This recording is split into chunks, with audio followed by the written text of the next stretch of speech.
দাবদাহে পড়ছে বীরভূম সহ রাজ্যের একাধিক জেলা। আজ 43 ডিগ্রি সেলসিয়াস তাপমাত্রা বীরভূমে, যা স্বাভাবিকের থেকে 6 ডিগ্রি বেশি। আর এই দাবদাহ অপেক্ষা না করে একদিকে চলছে রাজনৈতিক প্রচার। রাজনীতির ময়দান কোমর বেঁধে নেমেছেন রাজনৈতিক নেতা ও কর্মীরা। ঠিক তারই মাঝে বীরভূমের ময়ূরেশ্বর 1 নম্বর ব্লকের মল্লারপুরে দেখা গেল সমাজের তৃতীয় লিঙ্গ নামে পরিচিত সেই পরিবারের বিবাহ। মল্লারপুরের বাসিন্দা খুশি বেগম তৃতীয় লিঙ্গ হিজড়াদের মা। এক কথায় খুশি বেগমকে বীরভূমের মা নামে চেনে সকলেই। জানা যায়, এই খুশি বেগম আজ থেকে 18 বছর আগে একটি শিশুকন্যাকে দত্তক নিয়েছিলেন। সেই মেয়েটিকে প্রশাসনিক পরামর্শে লালন পালনের দায়িত্ব তিনি নিয়েছিলেন, কর্তব্যের সাথে পালনও করেছেন। দীর্ঘ 18 বছর মেয়েটিকে যত্ন সহকারে খাওয়া দাওয়া পড়াশোনা সমস্ত দায়িত্ব পালনও করেন। খুশি বেগম তার মেয়ের নাম রাখে শাবানা খাতুন। এছাড়াও তিনি আরেকটি ছেলের দায়িত্ব নিয়েছেন। মেয়ে শাবানা খাতুনকে উচ্চ মাধ্যমিক পর্যন্ত পড়াশোনাও করান। অবশেষে এলাকার 400-500 লোকের উপস্থিতিতে তার বিবাহও দেন। খুশি বেগম জানান, মেয়েকে উচ্চ মাধ্যমিক পড়িয়েছি, তার বিয়ের জন্য একটা ভালো ছেলে দরকার ছিল, তাই কোম্পানিতে কাজ করা একটি ভালো ছেলের সন্ধানও পেয়েছিলাম। ছেলের বাড়ি বর্ধমান জেলার কেতুগ্রামে। যতটা সম্ভব এলাকার মানুষের সহযোগিতায় মেয়ের বিয়ে দিলাম। তাদের বিবাহিত জীবন সুখের হোক, এই কামনাই করি। এই খুশি বেগমের মতো তৃতীয় লিঙ্গদের সমাজে তাদেরকে বলে নাকি তারা মা হতে পারবে না। শুধু নিজের গর্ভে ধরা ছেলে মেয়ে থাকলেই মা বাবা হওয়া, সেটা তো নয়। আজকে তার প্রমাণ দিলেন তৃতীয় লিঙ্গ খুশি বেগম। প্রতিবেশীদের বক্তব্য, এই খুশি বেগমরা 10 থেকে 12 জন একটা বাড়িতে দীর্ঘদিন থেকে বসবাস করছে মল্লারপুরে।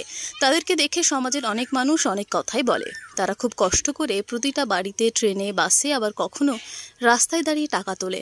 সেই টাকা দিয়ে বিভিন্ন সমাজ সেবার কাজে খরচ করেন শুনেছিলাম, কিন্তু আজ প্রমাণ চোখে দেখলাম।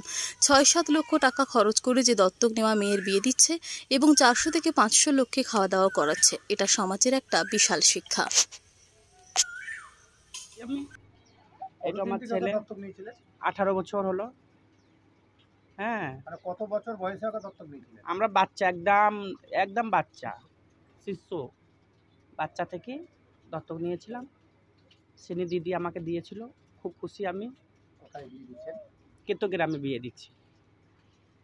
আপনি যে মেয়েকে দত্তক নিয়েছিলেন? হ্যাঁ, দত্তক নিয়েছি। মেয়েকে কি আপনি পড়াশোনা করিয়েছিলেন? হ্যাঁ, পড়াশোনা সব করেছি আমি। যত পড়াশোনা করেছেন? উচ্চ মাধ্যমিক। আচ্ছা, এই দত্তক নেওয়ার পরে যে মেয়ের কন্যাশ্রী আপনার রূপশ্রী পেয়েছেন? রূপশ্রী পেয়নি। আবেদন করেছিলেন? না, করিনি। কতটা খুশি আপনার? আমি অনেক খুশি, আমার অনেক খুশি। আমরা ঘরে ঘরে যে মাসি, আমরা বাচ্চা নাচিয়ে, তারাও আমাদেরকে খুব হেল্প করেছে। মাসি, তোমাদের মেয়ের বিয়ে তোমরা নাও, খুশি করে বিয়ে দাও গা। আমাদেরকে এই যত এইতে এখানে থাকি এই পাড়ার মধ্যে। চিন্তা ভাবনা কেন এলো মাথায়? চিন্তা ভাবনা কেন এলো কি, আমাদের তো বাচ্চা কাচ্চা নাই, তো ওই বাচ্চা কাচ্চা আমারই ভাবি, আমি নিজে ভাবি কি আমারই বাচ্চা। আমরাও তো মা হতে চাই কেউরির, ওই জন্যে আমি বাচ্চা গোদ নিয়েছিলাম। এটা কি সমাজকে আগাতে চাইছেন? আরো আগাতে চাইছি আমরা, কি সমাজে যেমন আরো আগায়, বুঝতে পারলেন?